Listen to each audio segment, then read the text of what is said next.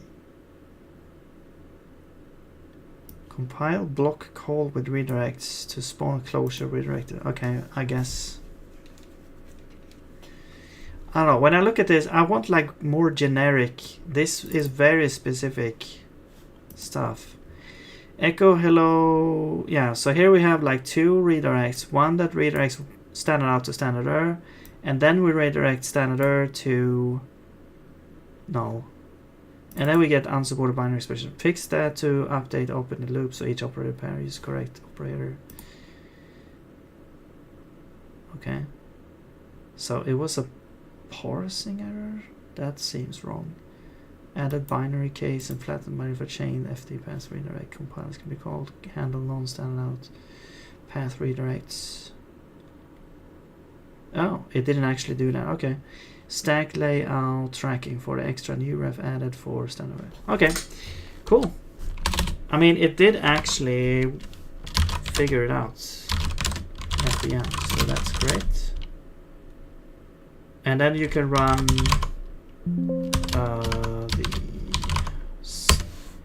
so this runs a bunch of tests to make sure everything works. Everything still works.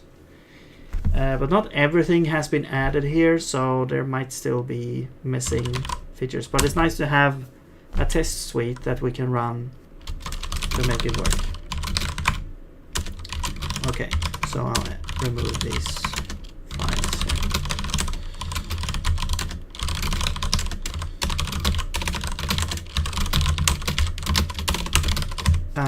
Fix some bugs. Alright, cool. Quen is free open source AI. Okay, nice. I mean, are you running it in a cloud, or are you running it on your local machine? Or I mean, because you could potentially do that with, you know, any model. I don't really know too much about what models are available, but I mean, I know there are like models you can use to run on your like a local machine. I'm thinking of actually just buying a machine just to run like a local LLM, so you can like just run it non-stop. And you don't have to worry about tokens. Fix some bugs. Yeah, perfect commit message. All right, cool. Yeah, so I mean, should we look at something we want to add?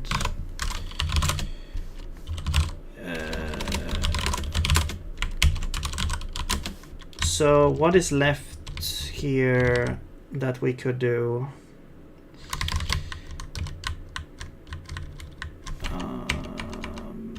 Yeah, this one is kind of weird. Escape double quotes print as. So basically, if you had like, wait, echo hello there. It outputs like this. So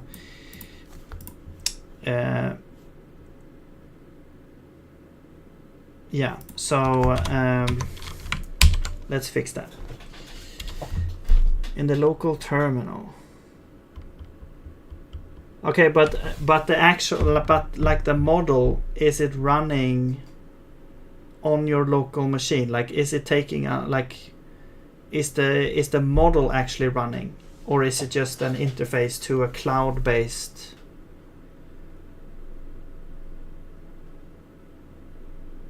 It also has IDE integration and a YOLO mode where it just does what you tell it without asking for permission. Okay, cool. Yeah, that would be great. Like, so you don't have to like say yes to everything. Where is the? Because I mean, if you had that mode, you can. Let's say you can create a user for the agent, so it only has specific file permissions, like in, let's say, in the repo you're working with. And as soon as it tries to do something outside of the repo, then it would be like stopped by the operating system. And it would be more safe, I think, than, you know, trusting the actual program itself not to do stuff outside, because you can't really do that. Like, there's nothing stopping it really from doing that. So, but yeah.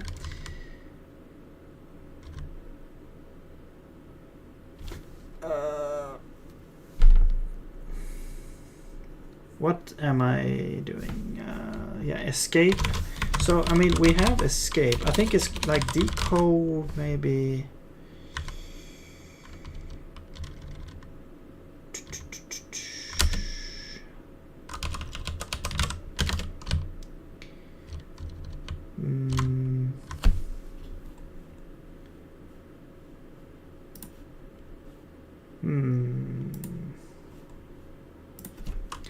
Okay, maybe we'll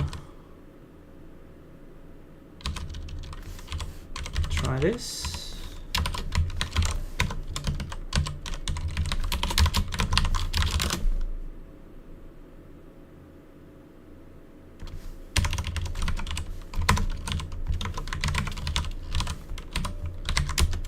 There we go. Okay, that was quick and easy. All right.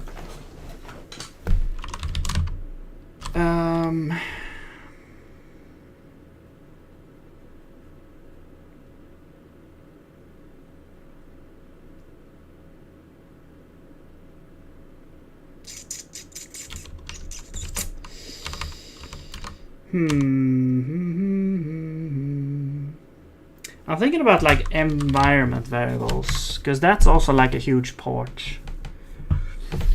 Basically, if we look at the smoke thing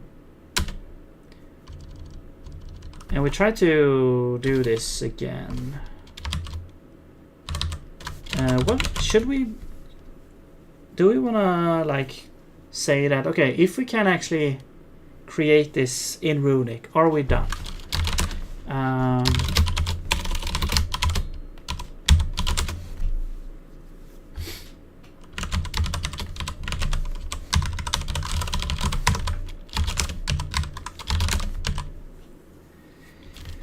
Yeah, so this part, we don't have bash source.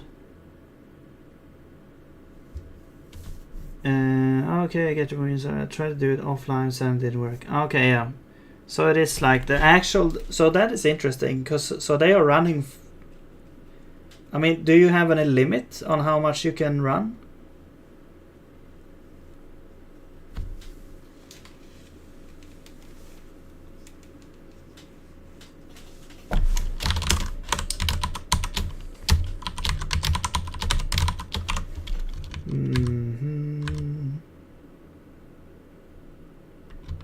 So this would be equivalent. So all of these would basically be this.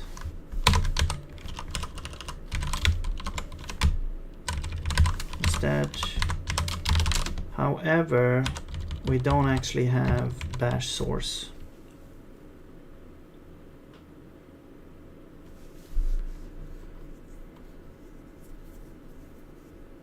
Also bash source 0. What does that mean?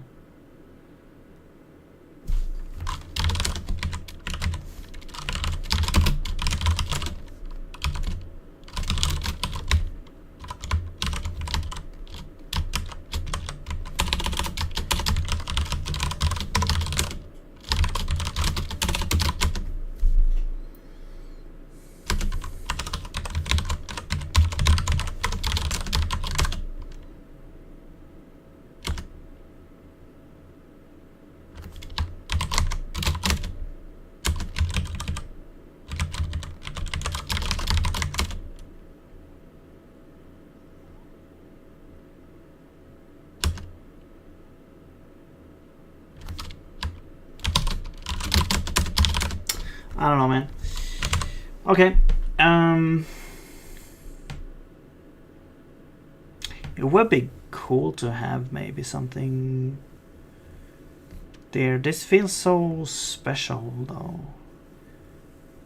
I mean, we could actually supply an environment variable. The problem is that we don't actually have environment variables. However, we could do printf runic source and then provide that as an actual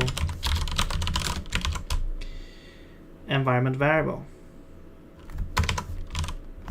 Except runic source needs to be in quotes. Dir name printf runic source.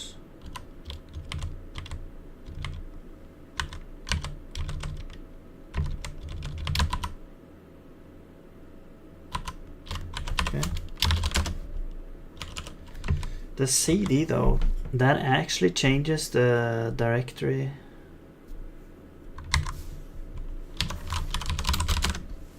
Yeah, that is actually not. Yeah, that's a shell built-in. We don't actually have that. Oh shit, that should probably be like a very important thing to have. The question is how though? I mean, we could just support having a CD keyword.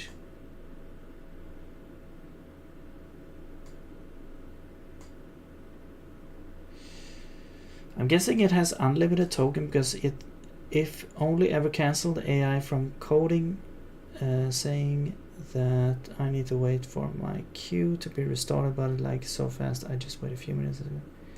Huh. Because I mean, Codex and Claude code are like very strict when it comes to that. I mean, not only do you have to pay, it's nowhere near unlimited. How much are you using it like day to day?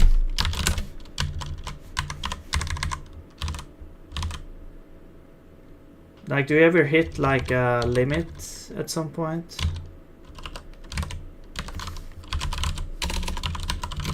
Yeah, and also this thing, we don't really have this either. This would require or else, and we don't actually have that. So this would be equivalent to saying or else. So print and or else it would be this thing. CD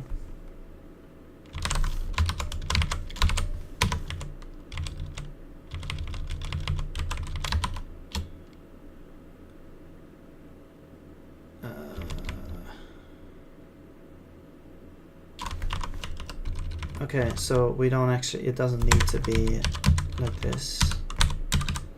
We can just do this. Although now it's like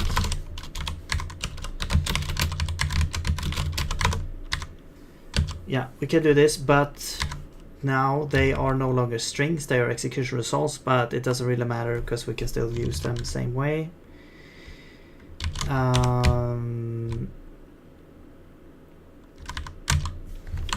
This though,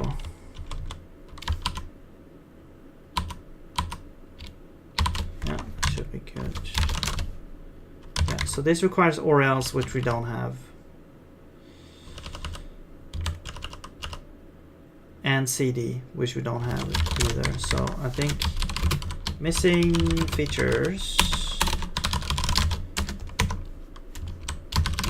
or else CD.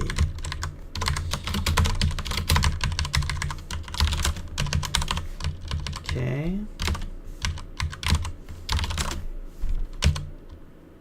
This we should have. So we have like command, except if command is a shell built-in. Oh.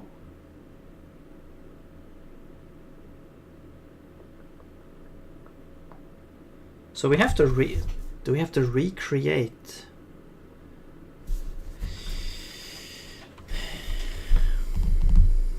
No, actually, you know what? We can just use bash. There we go. And yeah, we can just wrap it in bash, and then we actually have that.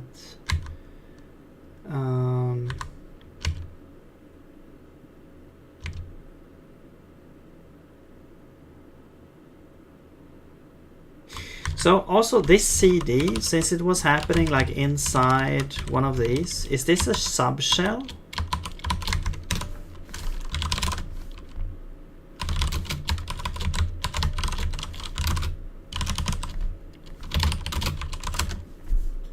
Yeah, so it doesn't actually change the directory. So that, okay, so actually we don't have that either. We don't have a subshell. Subshells.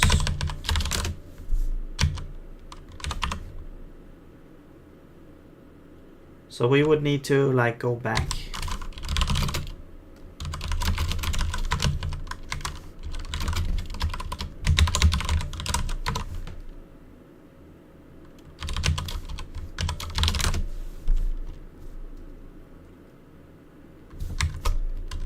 Or just have subshells. But then I'm not sure about the syntax of that. I have been using it pretty much all day, night with no issues beside the one that I just mentioned.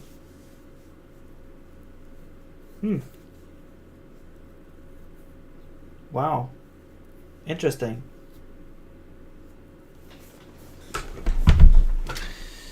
And are you happy with the results?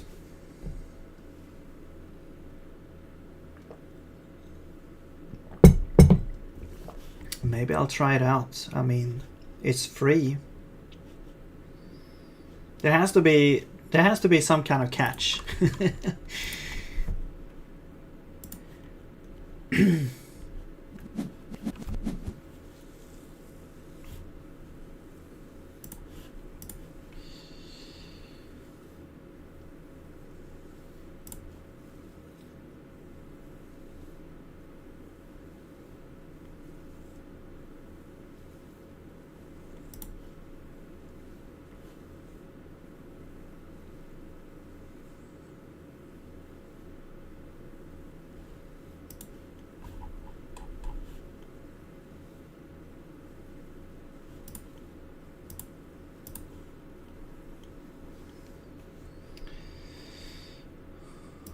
Okay. Okay. So let's see. Let's just see if this. I mean, okay. Also for the printEnv, it's also like.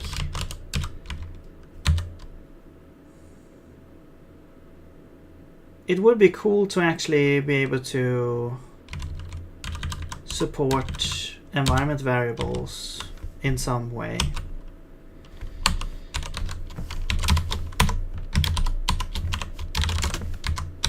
So if we would just have these available, like they would be, like if we do it like this, they would be like identifiers. I mean, it's kind of just like Bash has it. Like they are basically just identifiers available in the global scope. So this would be the same thing.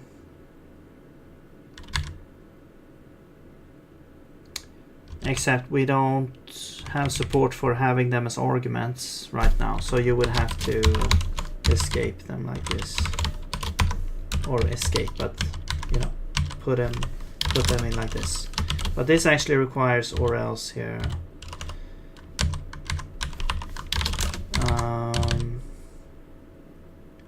Also it's like or else. What would be the precedence? Or else would probably have like a lot of precedence. More than this, probably.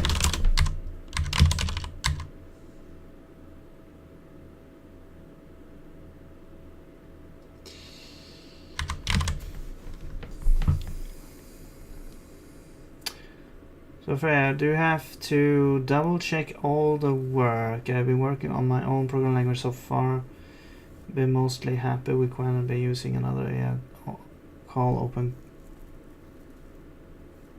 call to check when call. Oh, nice. I mean, yeah. So basically, that's kind of interesting. But using like the free model, and then I can't understand how it's free. But yeah, and then using another maybe more robust to check that maybe costs money.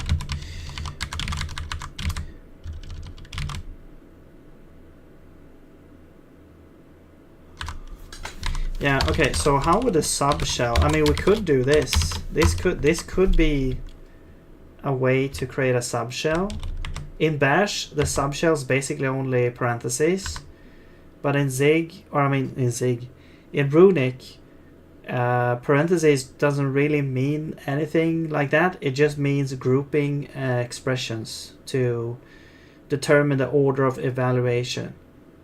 So what this would be is basically creating a sub shell, but I don't know. I don't know about the syntax. I mean, it looks like Bash now, which is fine, but I just don't want too many of these arcane symbol things.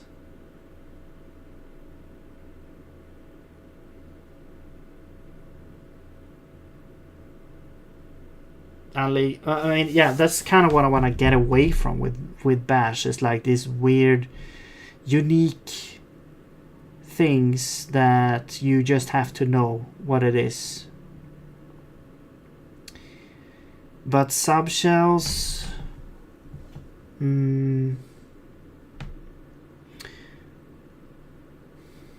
mean, it's such a useful thing because you can change not only the directory but other contexting as well, like environment variables and stuff.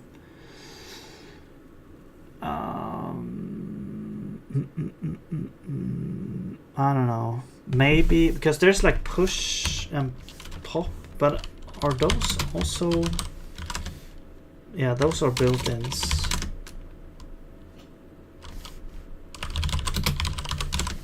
That's also useful. Push and pop.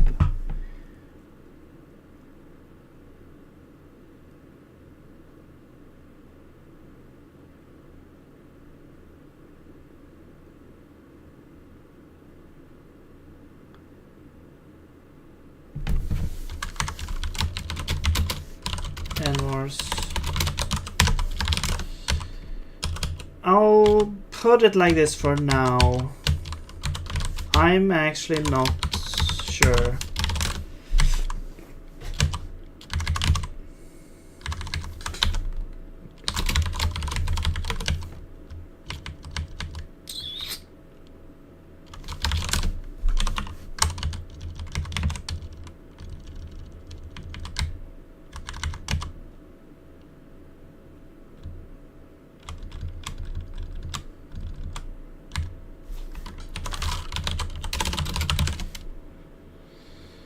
Run a program in a modified environment.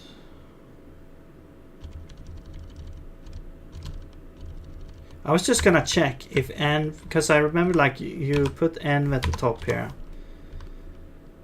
and it says like env and something, and so maybe you could use env as a way to check the type of something, but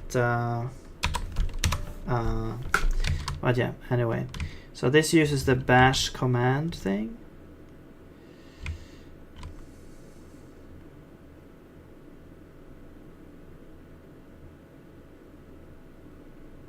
Maybe we could. Maybe it would be cool to do like this. No.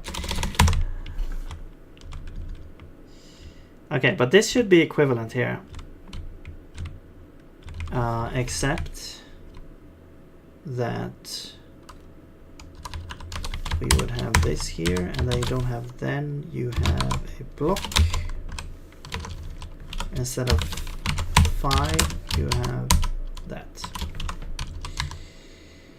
And then echo, there should be, actually this is the same, and this is also the same. So that's good. Declare a runic script. So we don't really need to declare the thing. We could, the equivalent would be to say runic scripts is an array of strings, and we set it to an empty array. This one is looking at the length of arguments. So actually this one we do have. We can say targets. It's an array of strings. So there we go. We have the targets. So instead of doing this weird thing, we're just gonna say if target's length is more than 0, we do this.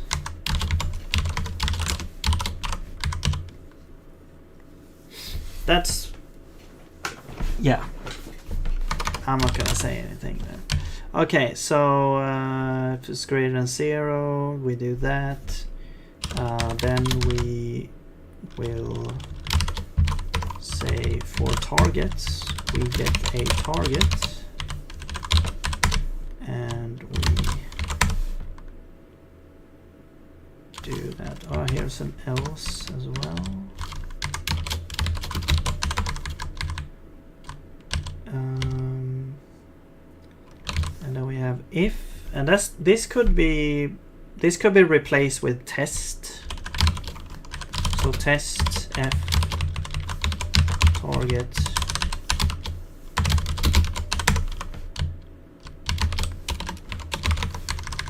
and here we have these things as well. I'll just do these. And this would also be test, although this is going to be else if like this. Test f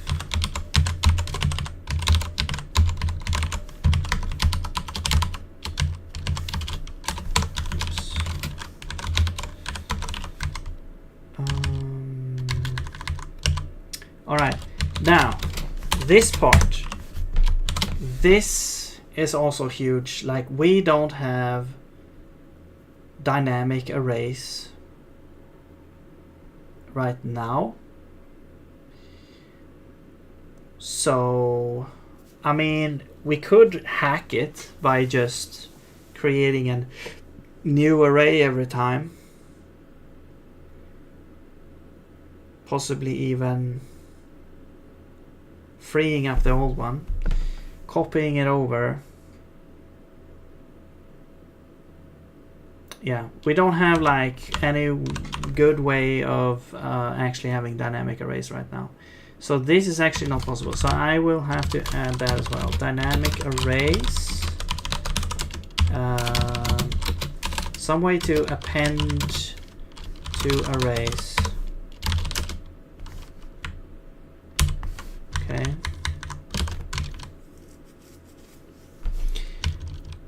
If we want to have it exactly like this. Now, I actually toyed around with a different approach, which was using a filter with a pipeline, which actually plays well into the whole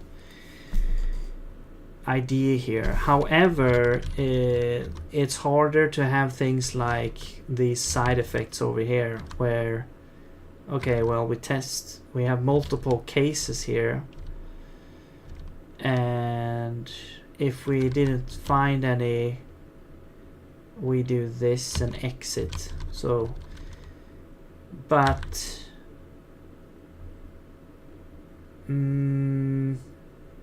we could, I mean, you could do something like this actually. You could say target piped into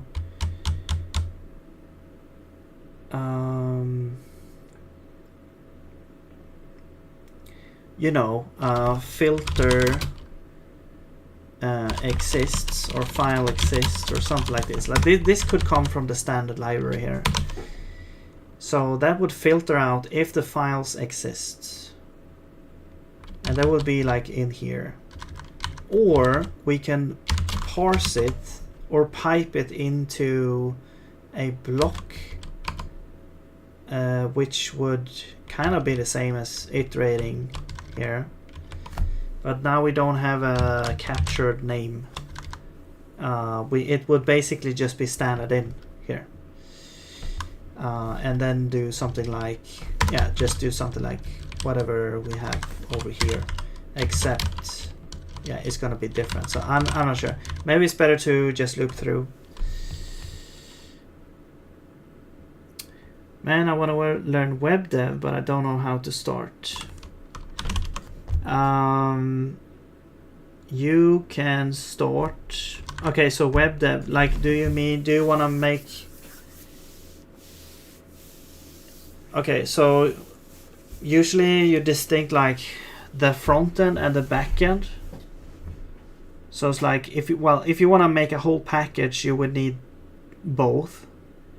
So basically, front end is what you see on the page, where back end is, you know, server side, the logic that usually handles more like security sensitive things, where you actually keep the persistent state of things like databases and stuff. So it really depends on like, do you want to be more on the front end or on the back end, or do you want to do both? Or, and then there's also like DevOps. I'm not sure, like I don't know, how much do you know about it? And do you have an idea of where you want to start? Because I think a logical place to start, if you don't know anything, it would be on the front end, because that is like where you actually see something happening. And also, you know, you can do things there until you want to do more advanced stuff. And there you can actually build like the actual UI and stuff. So if you don't know anything, I would start there, like learning HTML, CSS, and JavaScript. And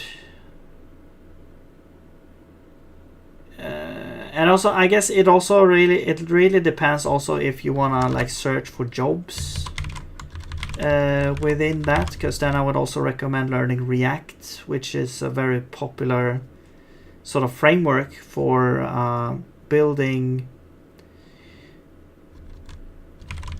stuff as well. But you know, if you're just starting out, you probably just want to focus on learning HTML, CSS. So you could there's probably a lot of resources. You just search for like, I don't know, beginner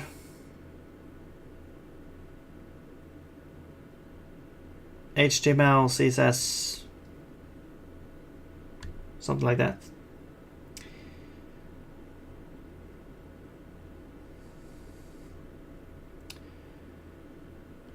Yeah, so it's like, I don't know what your level is right now. Like, okay, React, Node.js. Okay, so then you do know a little bit. Do you think web dev is dead? No. It probably never will be dead. I mean, I think, do you mean if AI is going to take over? Like, as it stands right now, I don't think so. But you never know, in the future AI might become so good that it totally changes the whole landscape. I mean, it's already changed. I mean, really what is changed right now is people have to learn it to get more productive. But I really think that right now it's more like a nice assisting tool that you can use to increase your productivity. It's actually really nice because it can do like those tedious things that you don't really want to do yourself. That is a really nice use case for AI right now. I'm not sure if that was you were asking about, but also the thing is, like, even if AI gets so good that you probably don't need a developer for most projects, like, you still need developers to do stuff. Like, you still need developers to actually maintain AI and probably other stuff as well, like operating systems and I don't know, very critical things that you don't really want to depend on AI to do. Like, I don't know, it depends. It depends on how good it gets, I guess. Because the thing is, like, if all developers disappear, then how does anyone know that it actually works anymore? Like, we kind of lose the competence of actually, like,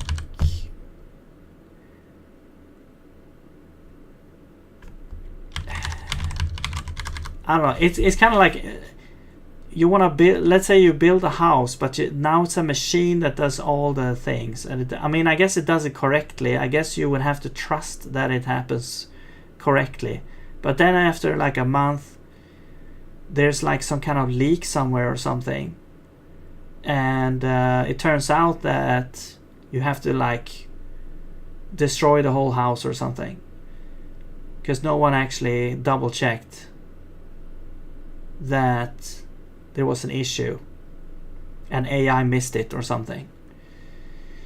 So I don't know, it's a weird situation actually.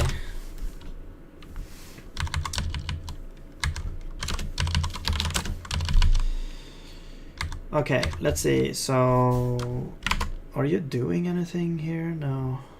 Should we put you to some task? Maybe we should do some of these actually. We could do the end bars. That should be pretty simple. Probably.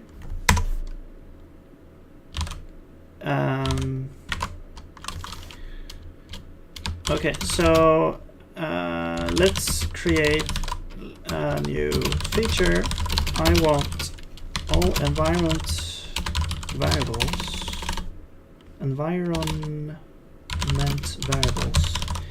to be available in the global scope as string typed identifiers. Make sure they are type checked and available in compilation as well. Alright, see if it can figure that out. Yeah, so it's kind of like a weird situation where it's like, yeah, okay, it's really nice that we can have AI to do a lot of like tedious things, but then yeah, you have to think maybe one step more longer there. I mean, I think it's amazing that, or amazing is wrong word maybe, but I mean astounding, confusing that, you know, you have these CEOs or whatever that like fires a bunch of people without even knowing if AI could actually do the job. And then they found out that, oh, AI actually can't really replace all of our employees. Like, it can't actually do it. It's just, it's such a, it's so hyped right now. Well, it has been hyped ever since it came out, I think.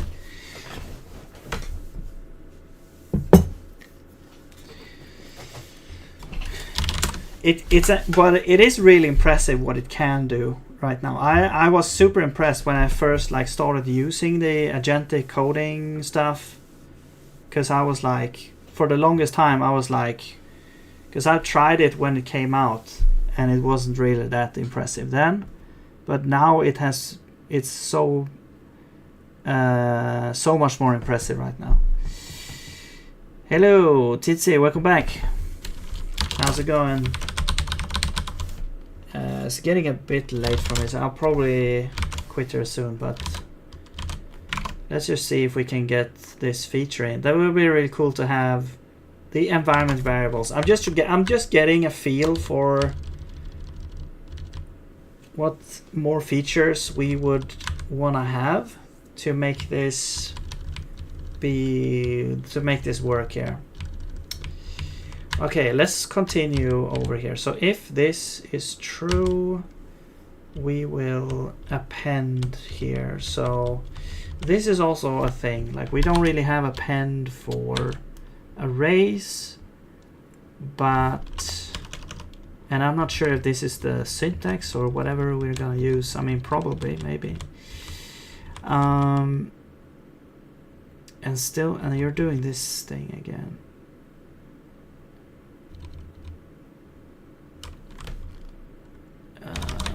Okay, what if we do this?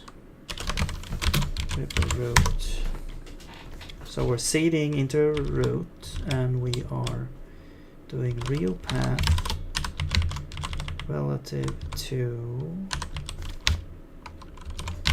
root target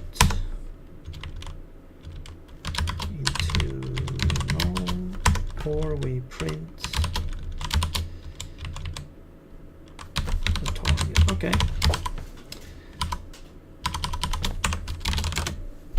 Okay, so all of the things inside here should work except the subshell and CD right now. Real path, what is real path? Okay, that is actually a thing. Okay, cool. Thought I can watch while cleaning my keyboard. Okay. For what I'm doing, by the way, stencil turned out to be too bloated and slow. Wow, okay. That's sad to hear, actually. So I tried SolidJ as like an alternative React, and it's been real good so far. Okay, cool. Yeah, I heard about SolidJS, and I heard really good things about it, but I never tried it myself. And I was able to still use TypeScript compiler, but the JSX could compile by bun at the end. My project rebuild is instant. Okay. Yeah, bun. So bun has like a built-in JSX as well. I mean, bun also can run TypeScript as well.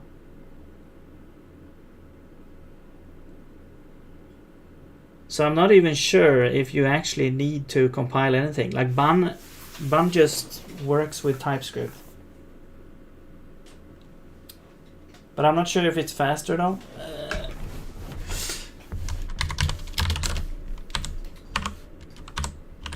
Also, I don't know about JSX. I guess it works. Yeah. So this one, test ripper root target running script plus equals. I mean, we could probably do this instead. Just target.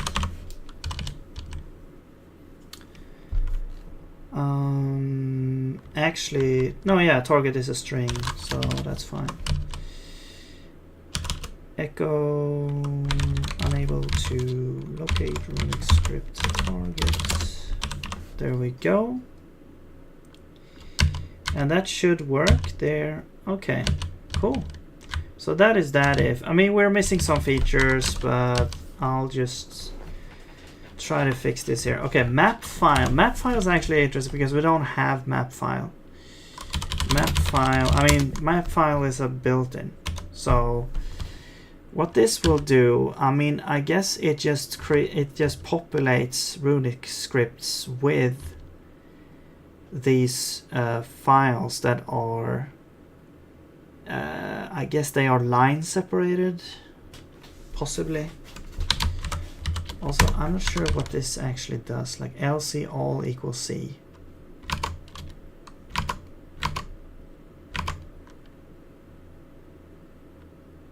It like changes the mode of sort to use some kind of weird legacy thing, I think it said. But I don't actually know what that means.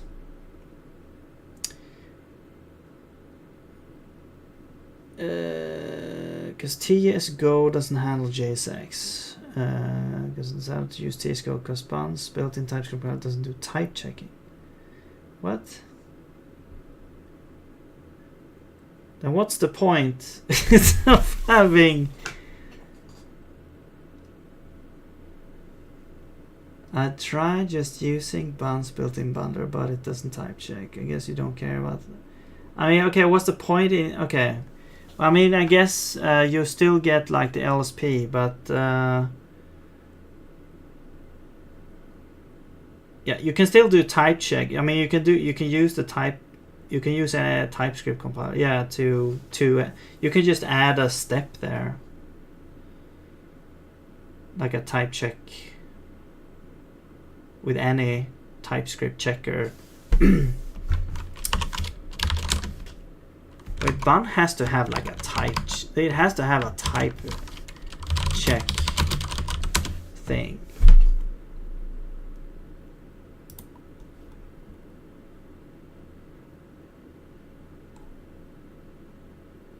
Compiler options.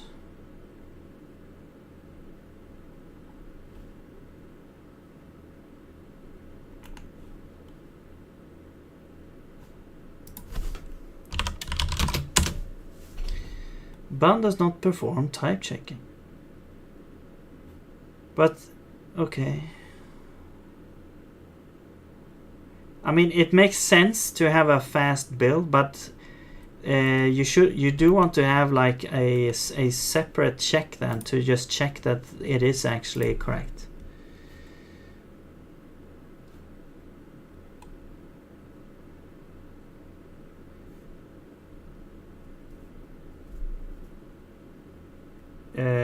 Compile TSX to JSX using TSGO bundle with buns thing. Oh, okay.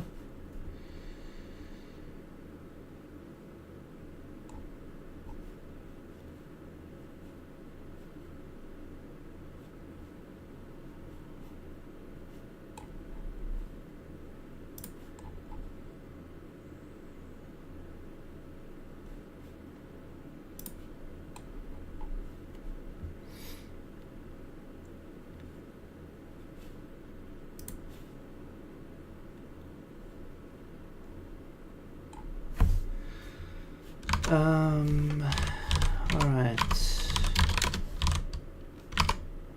You are still doing stuff.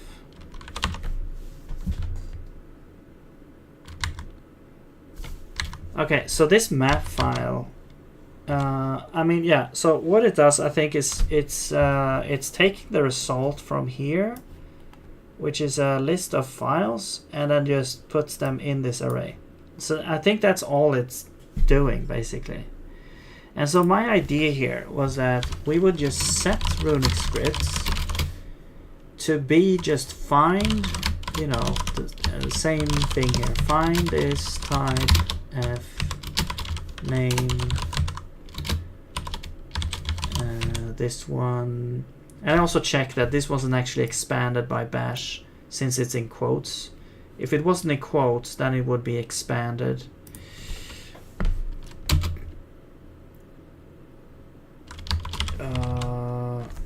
And there's like a thing. Is this part of the flag here? Print. Okay. Print. And then 2 goes into no. And then we pipe that into sort. I'm just gonna leave LC all C because that didn't seem to do anything on my machine. Okay, and that pipes into sort. So that should be now a string, but this is an array. So the thing is, like, can we can allow coercion, but the thing is, like, how would you know what delimiter to use here? Like, we can say join. There could be some kind of joining mechanism, or, you know, parse array. What is it called usually? Like it's the reverse of split.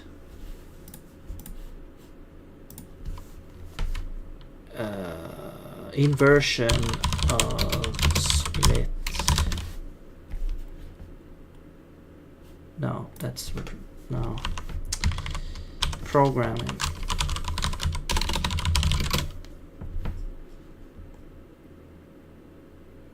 No, that doesn't exist. Okay. I mean, yeah. So something like this, like you join and then have some kind of delimiter, something like this. But join is tricky because it's like, actually this would I mean, yeah, join could usually you have a string join, and now this is more like an array join. Is that join?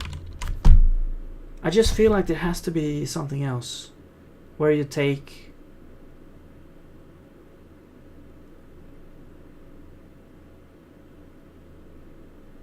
split. No, it is split. Wait, it is split. Yeah, it's not the inversion of split. It actually is split. Yeah, split on and. So this would be cool to be able to do. Like you have some standard library which splits a string into an array.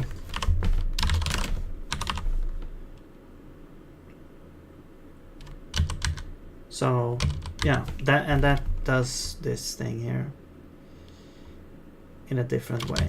But this also CDs.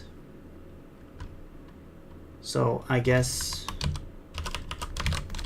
we do this as well, and we CD into the root.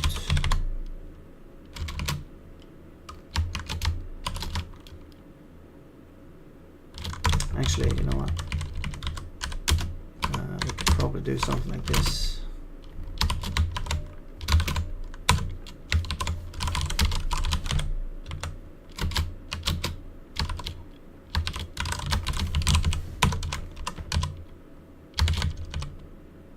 So that would be the same thing here.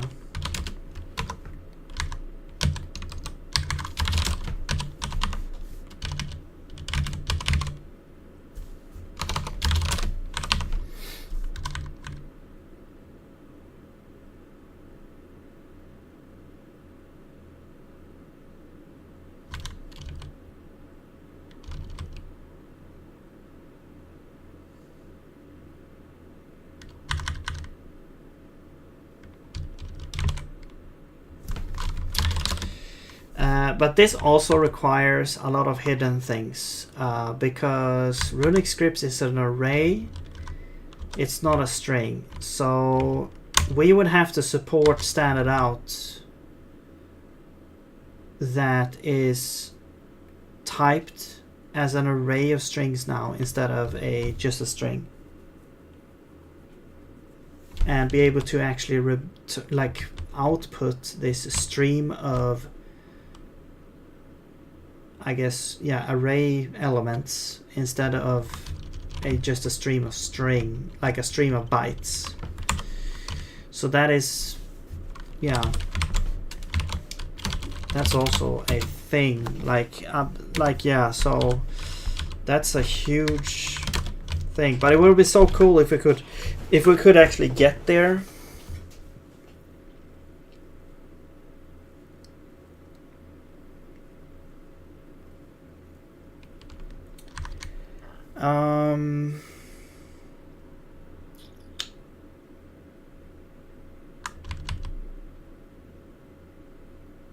I'm just trying to think of another way to do it though, but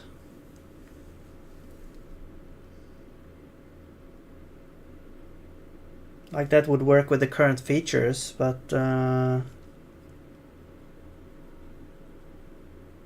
mean, we could store runic script as a string instead, and then just do this.